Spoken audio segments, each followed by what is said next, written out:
Lorsque des adolescents se cassent de ta séance dès la première scène du film, tu sais que ça va être incroyable.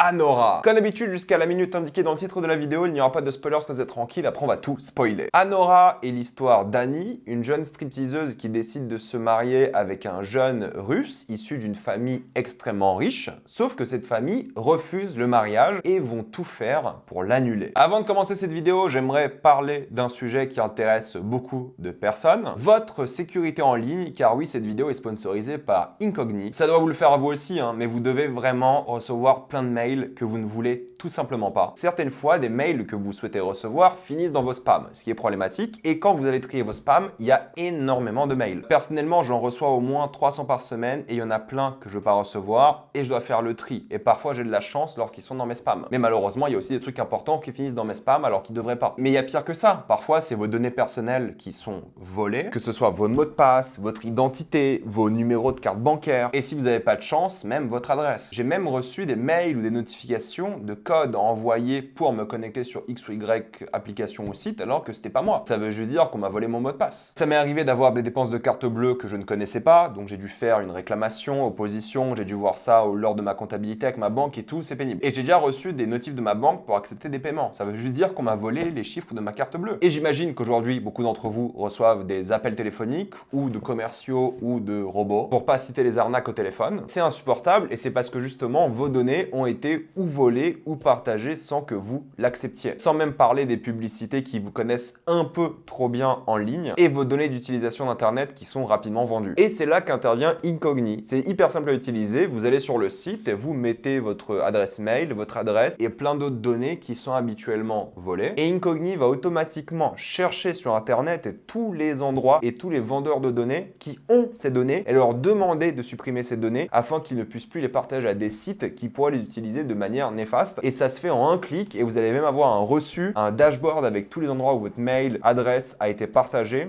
vendu et parfois vous recevez même une confirmation que ça a bel et bien été supprimé de ces fameuses bases de données. Parce que franchement, faire tout ça à la main, ça prendrait des heures, voire des jours ou des semaines. Mais vu le nombre de sites qui ont vos données, c'est impossible à faire, ça prend un temps fou et c'est là qu'Incogni intervient. Il y a des sites dont vous n'avez jamais entendu parler qui ont vos données et c'est trié par sévérité, danger et la description du site en question. Si vous voulez être plus libre sur Internet et en plus grande sécurité, utilisez le code REGEL pour avoir le droit à 60% de réduction sur votre abonnement Incogni et foncez sur l'offre. Anora, c'est donc le nouveau film de Sean Baker. Moi, Sean Baker, j'adore, ça fait partie de mes réalisateurs américains préférés. J'ai adoré Tangerine, j'ai adoré Florida Project, j'ai surkiffé Red Rocket. Bref, pour moi, c'est trois incroyables films. Mais en général, c'est quand même des films assez indépendants, assez low cost, et qu'il fait même en cachette à certains moments, on va en parler dans quelques secondes, et pas forcément les films les plus accessibles pour un grand public, ce qui n'est pas du tout le cas aujourd'hui avec Anora, qui est extrêmement accessible, de loin le plus accessible de sa carrière. C'est accessible parce qu'en fait, c'est une sorte de comédie romantique, dramatique, trash, avec plein de cul, mais aussi très drôle. Et c'est encore plus surprenant parce que c'est la Palme d'Or de cette année. Et pour rappel, la Palme d'Or, c'est la plus grande récompense du cinéma international. C'est plus prestigieux que les Oscars, pour ceux qui se posent la question. Les Oscars, c'est le cinéma américain. La Palme d'Or, c'est une compétition de tous les pays du monde. Et il a gagné, et c'est étonnant parce que les Palmes d'Or, en général, c'est plutôt des films plus indépendants, disons, moins fun que celui-ci, parce que oui, Anora est au fait extrêmement fun, drôle et romantique. En réalité, on suit une travailleuse du sexe, comme l'a toujours fait d'ailleurs Sean Baker dans sa filmographie. C'est une stripteaseuse, mais pas que. Il va aussi mettre beaucoup en avant des minorités aux États-Unis. Dans ce cas-là, ce sont les Russes et les Arméniens. Et il va faire un truc qu'il a toujours fait aussi, c'est opposer la précarité des minorités et en général les travailleuses du sexe à la richesse et l'abondance d'un jeune homme, ici, Ivan, qui lui est pourri gâté, n'a jamais bossé de sa vie et il a une famille extrêmement riche. Et au début, c'est assez marrant parce que ça commence comme une sorte de film à la Sean Baker, très trash, avec beaucoup de nudité, beaucoup de seins, beaucoup de fesses, beaucoup de scènes de sexe de manière générale. Mais fatalement, ça devient une romance assez rapidement avec un énorme shot d'énergie. Tu vois, genre une histoire d'amour se développer qui est assez belle, touchante, humaine. Et la question que tu te poses, c'est est-ce que cette histoire d'amour est réelle ou est-ce qu'il n'y a pas un avantage de une financier de la part de la femme et sexuel de la part de l'homme? Mais voyez-le en tout cas, sans trop spoiler, comme une sorte de Pretty Woman un peu plus trash. Et même si au début c'est très romantique et très touchant, après, lorsque lorsque ces fameux mercenaires qui essaient d'annuler le mariage interviennent, vous vous dites ok, ça va devenir dramatique et tout. Non, ça devient extrêmement drôle. C'est le film le plus drôle que j'ai vu cette année. J'étais mort de rire durant quasiment toute la séance. Vous allez rire quasiment tout le long. Il y a quand même du drame, je précise, c'est pas qu'une comédie, mais c'est la comédie la plus drôle de l'année. Et c'est ça qui est bien, c'est qu'en fait c'est un énorme shoot d'énergie romantique, comique, avec évidemment des choses dramatiques que je vais surtout évoquer en spoiler. Mais c'est ça sa force, c'est que c'est à la fois sexuel, érotique et beau et touchant, et parfois une comédie avec quelques lueurs de stress à droite à gauche. C'est l'équilibre qui est génial. C'est ça qui est vraiment réussi, et ça parle des choses que Sean Baker a toujours traitées. C'est une critique pure et dure du rêve américain. Ça parle des choses que les gens, et surtout les femmes, sont prêtes à faire pour sortir de la précarité et la pauvreté. Lorsqu'une femme a le droit de goûter un peu à une richesse inatteignable pour elle, et inatteignable pour qui que ce soit, hein. Aujourd'hui, devenir riche, c'est juste plus possible. Il faut ou hériter ou avoir énormément de chance. On est tous un peu comme Anora, on peut toucher ce luxe de temps en temps, mais il ne nous appartiendra jamais. Et c'est ça, au fait, la force, c'est de voir cette femme précaire qui goûte à ça. Et forcément, qui ne veut pas lâcher. Et c'est ça qui va montrer tout le film. C'est le désir de la richesse, du capitalisme et des méfaits de ce capitalisme. À quel point, en fait, aujourd'hui, t'as pas besoin de travailler, mais juste hériter, d'ailleurs, ça c'est intéressant. Mais surtout, le sacrifice que tu fais sur l'autel du capitalisme, genre, c'est une travailleuse du sexe, c'est une escorte. Elle vend littéralement son corps pour survivre. Et justement, lorsque ce refus de l'abandon de cette richesse arrive, parce qu'elle veut pas annuler ce mariage, parce qu'elle aime cette richesse, tu la comprends. Mais c'est ça qui est fort, c'est la manière dont l'innocence de la jeunesse, parce qu'elle a 23 ans dans le film, est bafouée par cette volonté et ce rêve américain de richesse et de bien vivre. On oppose un peu la perversion du sexe, de l'érotisme, à la perversion du capitalisme, et c'est un peu la grande force du film en fait. Et vous allez me dire, non mais Reg, tu suranalyses. Non, en fait, c'est la filmographie de Sean Baker. Tous ces films parlent de ça, avec différents points de vue à chaque fois, même si c'est toujours le point de vue d'une travailleuse du sexe en général. Mais parfois ça va être un enfant, parfois ça va être un groomer, parfois ça va être plein de trucs différents, dans plein de films différents. Regardez ces films, ils sont très bien. Mais c'est ça qui va me mettre en avant, tu vois, c'est les regards, c'est les gros plans sur les yeux, sur les objets, sur les couleurs, parce qu'en fonction des décors, surtout la grande maison, elle va toucher ces objets, elle va en profiter, et tout ce qu'elle a à faire en échange, c'est coucher avec ce mec. Du coup, elle, dans sa tête, c'est facile à faire, c'est automatique. Il y aura ce travail sur les couleurs, justement, il y aura ce travail sur les lumières, pour mettre en avant différentes séquences, que ce soit en intérieur, en extérieur, et on va aller dans différents endroits de la richesse absolue à la vie normale, précaire de New York, mais pas forcément. Je crois qu'Anora habite à New Jersey ou dans un quartier un peu craignos, en tout cas, elle est en coloc et tout. Sean Baker, c'est pas un mec flashy. Oui, il va avoir des needle drops, vous savez, ces moments en musique qui seront vraiment bien utilisés et géniaux de musique connue. Oui, il sera un peu extravagant sur certaines lumières, certains moments un peu plus hauts en couleur, mais globalement, c'est un mec très humain qui filme les minorités, les gens précaires, et à quel point ils sont prêts à tout pour garder la main sur l'argent, même en perdant un peu de leur humanité. Il y a un côté d'ailleurs un peu voyeuriste à Vegas, mais c'est un peu le but, c'est Vegas, et elle goûte justement au bonheur de Las Vegas, et il y a d'ailleurs une ref à Disney par rapport au personnage principal, qui est une ref à son précédent film, où il filmait de manière illégale à Disney, presque de rébellion sans autorisation. C'est les mêmes procédés filmiques, disons. Et c'est là sa force, au fait, c'est opposer la vie de la richesse à la vie en communauté, généralement assez pauvre. J'ai pas trop envie d'en révéler, j'en parlerai surtout en spoiler, mais en termes d'ambiance, vous allez clairement vous marrer, il y aura beaucoup de drame, et il y a du drame et de la comédie, de la romance, parce que les personnages sont bien écrits, ils ont tous une alchimie assez folle. Chaque dialogue, il y a un côté presque impro, mais du coup forcément très humain. Ils ont du mal à dire certains dialogues, t'as l'impression qu'ils ont du mal à choisir leurs mots, t'as l'impression qu'ils disent ce qui vient à l'esprit comme ça, sans trop réfléchir, comme nous les humains, lorsqu'on parle dans la vraie vie à des amis, des connaissances ou autres. Et il y a un côté très réaliste au truc qui est génial, t'as l'impression vraiment que t'as mis ces humains dans la pièce et qu'ils improvisent. Et il a toujours réussi à faire ça. Chaque interaction entre chaque personnage est géniale, il n'y a aucun personnage qui t'ennuie, ils jouent tous très très bien, ils sont tous complexes. Je veux dire, on parle comme de mercenaires qui ont des occupations différentes, j'en parlerai en spoiler, mais ils vont être mis face à leurs désirs et ils jouent très très bien tout ça. Alors oui, ils ont pris des acteurs russes et arméniens d'ailleurs. Arméniens, ça c'est classique pour Sean Baker. Il y a Karen, je crois il s'appelle l'acteur qui joue Toros, il a joué dans tous les films de Sean Baker. Lui, il est là par exemple. Mais les autres sont tous russes ou d'origine russe en tout cas. Il y en a qui ont joué dans des films russes très connus, comme l'un des personnages qui a joué dans Léviathan, je vais pas spoiler parce que c'est un personnage important. Ivan, je crois que c'est son premier rôle, ou l'un de ses premiers. En tout cas, il joue très bien. Il est à la fois charmant et un petit peu insupportable. Mais pour moi, l'acteur masculin qui était top, c'est l'acteur qui jouait Igor, qui s'appelle Yuri, qui a montré beaucoup de fragilité, mais à la fois de violence, et j'ai pas envie de dire plus que ça. Même si, évidemment, la personne qui vole le show, c'est Mikey Madison, hein. Elle est géniale, elle va sûrement être nommée, si c'est pas gagné l'Oscar cette année, parce qu'elle est formidable. Je veux dire, elle porte le film, elle est à la fois douce, violente elle aussi, haute en couleur, excentrique, elle se laisse pas faire, et en même temps, il y a une vraie fragilité intéressante. Donc franchement, elle est géniale, et elle joue de manière très subtile à certains moments, et d'autres moments, bah, elle crie comme pas possible, et c'est génial. Donc pour conclure, j'ai adoré Anora, pour moi, c'est c'est un véritable chef-d'œuvre, je le dis, c'est l'un des meilleurs films de l'année, parce que tout le monde crève l'écran, parce que les thématiques sont intéressantes, que je vais développer en spoiler, parce que c'est drôle et en même temps touchant et fun et humain et complexe. Tu ressens vraiment des choses très différentes par rapport à tous les personnages. Je n'ai pas vu les 2h20 passer, c'est peut-être le meilleur film de Sean Baker, pour le coup, peut-être mon préféré, et c'est aussi le plus accessible. Donc il y a plein de gens qui vont pouvoir le voir et adorer. Parce que oui, ça reste une comédie romantique,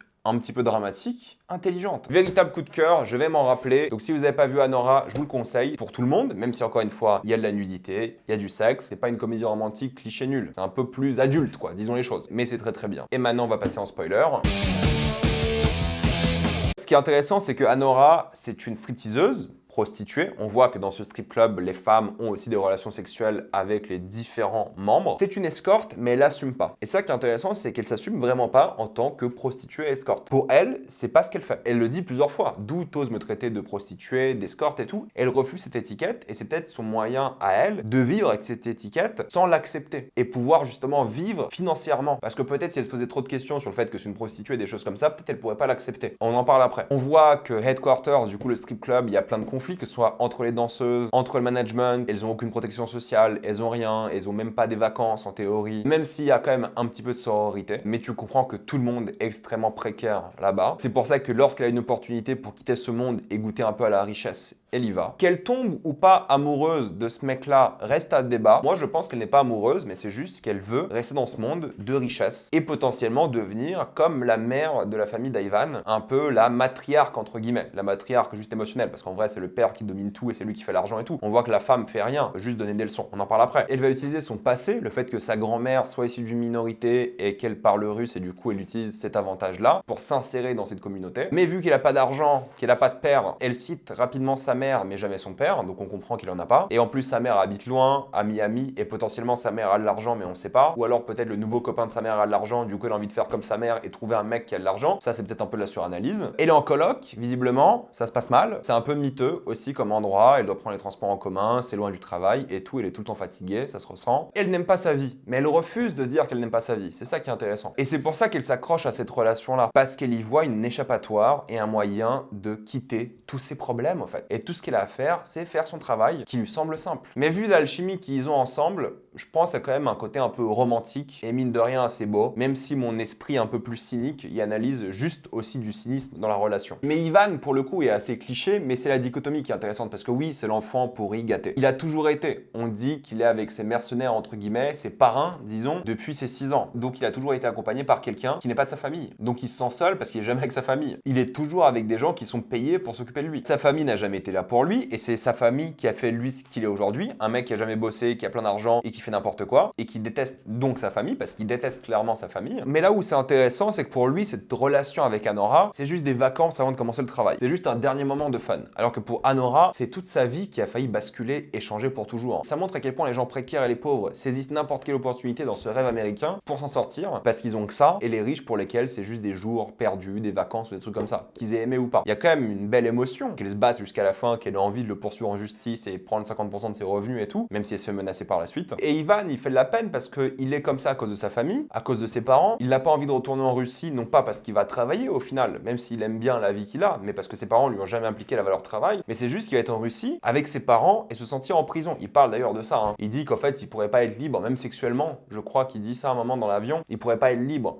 en Russie, pour plein de raisons différentes. Mais en fait, lui, c'est juste qu'il veut pas être avec ses parents. Il déteste ses parents. Alors qu'en Russie, il va quand même avoir une vie de méga riche. Mais c'est pour montrer justement à quel point il déteste sa famille. Sa vie va pas changer là-bas. Il le dit, hein. Il y a de la drogue là-bas, il y a des filles là-bas et tout. Sa vie en Russie va pas du tout changer. C'est juste qu'il sera avec ses parents qui détestent. Donc au final, il fait de la peine, mine de rien. Même si c'est un connard pourri gâté, bah tu le comprends. Et il y a quand même de l'émotion dans sa relation avec Anora. Mais ce qui est intéressant, c'est que personne n'aime cette famille. Je veux dire, même Toros, qui est un prêtre orthodoxe, du coup, j'imagine, qui est là à faire un baptême, oublie ses devoirs religieux, sa foi, sa croyance, sa spiritualité pour de l'argent. Et il se chie dessus tout le film de pas être viré parce qu'il veut continuer à bosser pour cette famille parce que cette famille le met bien. C'est aussi symbolisé par le fait qu'il se prend des amendes, que la fourrière arrive et veut pas le lâcher parce qu'il veut lui aussi s'accrocher à la fortune. Ils sont tous comme Anora, ces mecs-là. Ils s'accrochent à une fortune et prient littéralement à genoux dans l'avion que cette fortune leur soit pas enlevée. Mais du coup, ils ont aucune émotion pour rien. Ils sont juste là à faire un travail. Du coup, Ivan se sent tout seul et des choses comme ça. Et ils gravitent tous autour de ce père-là, surtout par intérêt. Il y en a même un qui en a marre, hein, avec Garland, Garnik, je crois il s'appelle, l'Arménien, qui veut retourner en Arménie. Il le dit à un moment, il dit j'en peux plus de ces Américains, c'est oui, c'est tout, il veut retourner au pays. Pour lui, ça vaut pas le coup, et c'est intéressant de voir ça. Très drôle d'ailleurs, tous ces passages, dès qu'il arrive dans le film devient une comédie à mourir de rire, le mec extrêmement drôle, que ce soit dans la maison, lorsqu'il vomit et tout, le mec a volé le show, excellent. Ils ont une alchimie de fou avec tout le monde, c'est génial. On sait pas si c'est des tueurs ou des choses comme ça, mais ce qu'on sait, c'est que c'est sûrement des mercenaires, des criminels, mais ils s'attachent tous à cet argent-là, ils sont pas fondamentalement méchants. Ils essaient d'être plus ou moins tous gentils, et c'est ça qui rend la situation encore plus drôle à certains moments, et humaine. Mais le personnage le plus intéressant des mercenaires, c'est évidemment Igor, qui lui, on apprend, vit dans des bons quartiers, parce qu'il fait bien son travail, et attention, parce que c'est le muscle. Apparemment, c'est le mec violent qui fait du mal, en tout cas il est introduit comme ça, et au final, t'as vraiment l'impression que c'est le mec le plus touchant, le plus agréable, le plus humain, alors que statistiquement, c'est sûrement lui qui a tué quelqu'un, ou des gens de manière générale. Mais il a plein de points communs avec Anora, comme le fait qu'ils ont une grand-mère, et c'est ça qui les attache au pays, à la Russie, et à leur langue, et à leur culture. Tu vois qu'il a vécu aussi dans la pauvreté, dans la manière dont il mange, t'as l'impression qu'il mange vraiment comme s'il n'avait pas à avoir à manger demain. Tu vois qu'il y a un côté où lui, s'est sorti de la précarité en étant un criminel. Et c'est pour ça que c'est intéressant par rapport à cette famille, que tout le monde déteste, c'est que même le père, il s'en fout de son fils. Il y a un truc extrêmement grave qui se passe, son fils en détresse, sa femme qui est énervée, lui, il fait quoi? Il rigole. Il est tout le temps sur son téléphone, il interagit même pas avec son fils, il laisse la mère s'occuper de tout ça. Lui, ça le concerne pas presque, t'as l'impression. C'est pas un souci de père, tu vois, le père, il fait de l'argent, et c'est tout. La mère doit s'occuper des choses émotionnelles, et lui est là pour le divertissement presque. Alors que la mère, elle a sûrement pas de travail, elle doit tout faire elle-même, elle est le cœur un peu émotionnel, et elle, du coup, elle doit être dure, et tu vois qu'elle aime pas son fils non plus. C'est une famille de merde, disons les choses. Mais le désintérêt que le père a montré est quand même assez triste. Même si la mère fait tout le travail émotionnel, bah tu vois qu'elle échoue aussi. Et c'est pour ça que j'adore la fin, en fait. Elle est symbole de tout ce que j'aimais dans le film. Les adieux avec Ivan ne sont pas forcément touchants, mais ils sont cathartiques, mine de rien. T'as l'impression qu'ils ont tous eu ce qu'ils méritaient. Et c'est rapidement le retour à la réalité. Ils sont plus en jet privé, mais en avion, classique, en classe éco. Et justement, à la fin, il y a plusieurs choses qui se passent. Elle couche donc avec Igor. Pourquoi est-ce qu'elle couche avec lui? Premièrement, je pense qu'il y a un côté juste transactionnel, automatique dans son cerveau. Genre, si quelqu'un me donne de l'argent, dans ce cas-là une bague, je dois lui donner des services, dont le fait de coucher avec lui. Ensuite, il y a tout ce jeu sur le fait qu'avant, il flirtait au final. Elle l'accuse de violeur, et c'est pas pour lui dire que c'est un violeur. C'est un peu pour le tester. C'est pour flirter, au fait, qu'elle dit ça. Je pense pas qu'elle pensait réellement que c'était un violeur. Mais justement, ça met le doute parce que lorsque Igor l'oblige à l'embrasser, tu te demandes vraiment si c'est un violeur. Mais après, tu comprends qu'au fait que Igor recherche pas ce côté transactionnel du sexe, mais un truc sérieux et intime. Chose que elle refuse. D'où le fait qu'elle pleure à la fin parce qu'elle se rend compte de c'est ce qu'elle est. Une prostituée, une escorte, elle s'en veut par rapport à ça, elle peut pas vraiment avoir d'attachement émotionnel, elle a du mal, et qu'automatiquement, dès qu'on lui fait un truc sympa, joli ou de l'argent, elle va coucher avec quelqu'un. Mais surtout, en fait, elle est dans la voiture, le dernier rempart avant d'entrer chez elle. Et elle a pas envie d'entrer chez elle. Elle a envie de s'accrocher le plus possible, comme elle le peut, à sa vie qu'elle a eue pendant quelques semaines. Et peut-être Igor serait une porte de sortie, mais tu vois que c'est pas compatible. Igor, c'est pas ce qu'il veut. Igor, il veut quelqu'un de sérieux. Et elle veut un échappatoire. Donc, elle a pas envie de quitter ce monde, elle se rend compte de vraiment ce qu'elle a vécu, qui elle est, ça la rend triste, d'où ses pleurs. Et je trouve cette fin géniale. Elle se rend compte, elle accepte le fait qu'elle est malheureuse. C'est ça qui était vraiment fort dans le film, je trouve. Donc j'ai adoré. Mettez-moi dans les commentaires ce que vous en avez pensé. Avez-vous adoré ou détesté? J'ai envie d'avoir votre avis. Avant de quitter cette vidéo, pensez à utiliser le lien dans la description, dans le commentaire épinglé, afin de vous abonner à Incogni et être en bien plus grande sécurité sur Internet et en changeant votre vie en ligne. 60% de réduction sur l'abonnement avec le code REGEL. Foncez sur l'offre. Pensez à vous abonner à la chaîne pour voir les prochaines vidéos. Mettez un j'aime, ça aide beaucoup la chaîne. Suivez-moi sur tous mes réseaux pour des contenus exclusifs. Et moi, je vous dis à la prochaine fois. Salut à tous.